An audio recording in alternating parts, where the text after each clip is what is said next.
Transcription number 153, speed 100 words per minute. Start. Madam Chairman, I support the demands for grants of the Ministry of Agriculture. During the last 65 years, the country has made tremendous progress in the field of agriculture and irrigation. The first Prime Minister of our country, late Shri Jawaharlal Nehru, had given top priority to agriculture, and it was his endeavor to make the country self-reliant in the matter of food grains. It was for this reason that several dams and several projects were set up in the country.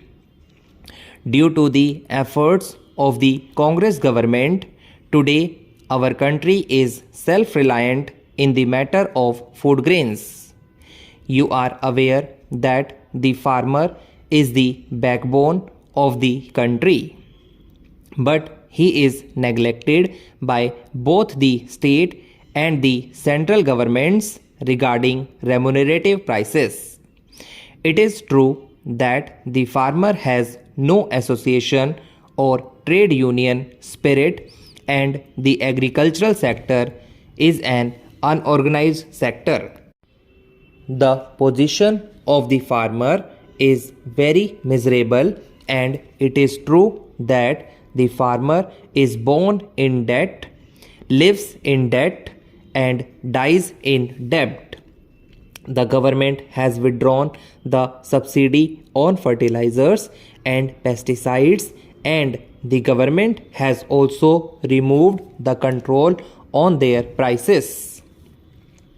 The prices of fertilizers and pesticides have gone up abnormally, and the cost of labor and cultivation has also gone up abnormally. The price of groundnut has fallen down to rupees 700 from rupees 1200. The price of sunflower has fallen down to rupees 800 from rupees 1000, and the price of cotton has also fallen down to rupees 800 from rupees 1500. The farmers are finding it very difficult to dispose of their stocks even at the prevailing price, and the crop produced is lying for want of purchase at the remunerative price. Therefore, the farmers are very much agitated, and they held dharnas and hartals. Farmers have borrowed loan from banks and money lenders who are putting a lot of pressure on the farmers for the repayment of loans. I learnt reliably that they are going to commit suicide in order to get over the difficulty when they are unable to bear the situation.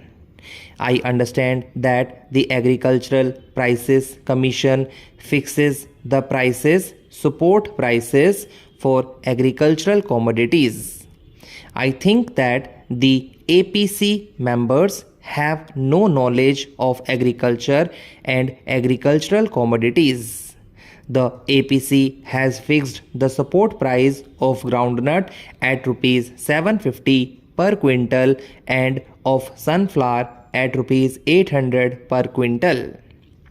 The cost of production of groundnut is double than the cost of sunflower seeds, whereas the APC has fixed the support price of sunflower at rupees 800 per quintal, much more than the groundnut seeds, which shows their ignorance.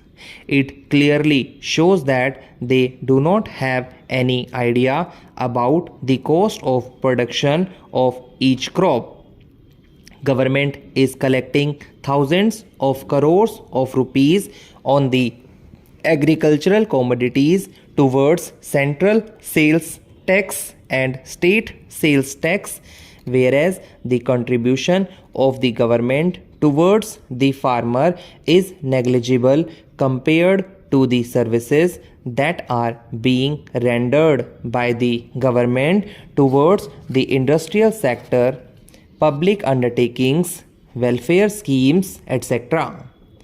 Unless the government takes proper measures to safeguard the interests of farmers, there is very possibility that production of agricultural commodities will steeply fall down, which will have an impact on the consumers' price and government's economy in the near future.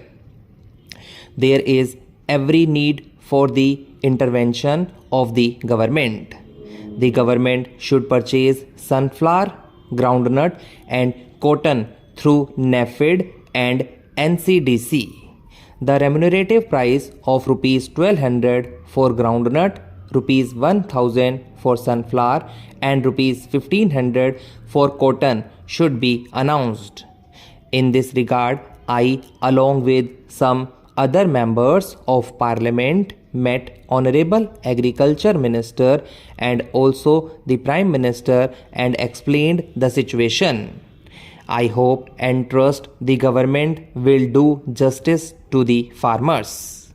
Mr. Chairman, sir, I am grateful that you have given me opportunity to express my views on the budget, particularly relating to the Ministry of Agriculture.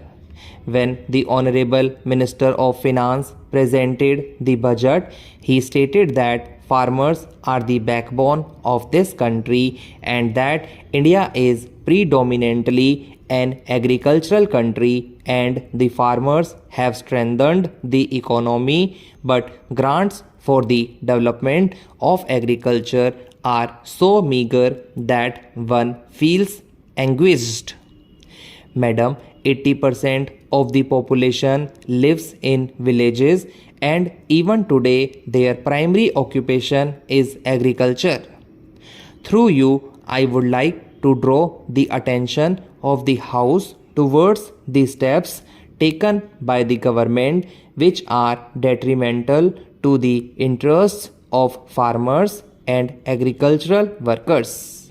In 1992-93 budget, the government allocated Rs 2000 crores for agriculture, and this year the Minister of Finance has allocated Rs 2400 crores for this purpose. Although it appears that the allocation has been increased, but in fact percentage wise the allocation is less as compared to last year. Madam, the Minister of Agriculture is himself a farmer and is aware of it. The very informing and very useful debate that we have had on the motion has, I am sure, given government a great deal of food for thought. Many suggestions have been made which I have been thankful to find are very largely in accordance with government's own ideas on the problems which devaluation has thrown up, and I have no doubt in my mind that when we set up a suitable machinery for bringing about increased possibilities of consultation between the government and Parliament in these matters, we should be able to push things forward to a satisfactory stage. I am glad that my honorable colleagues, the Ministers of Food and Supply and Commerce and Industry, have been able to participate in this debate, because most of those issues which have been raised in the course of the debate are issues which are concerned with the ministries which they represent, and they are naturally able to speak with fuller knowledge about them. I wish in the little time that I have at my disposal this evening to confine myself to certain broad considerations which honorable members have raised in the course of the discussion.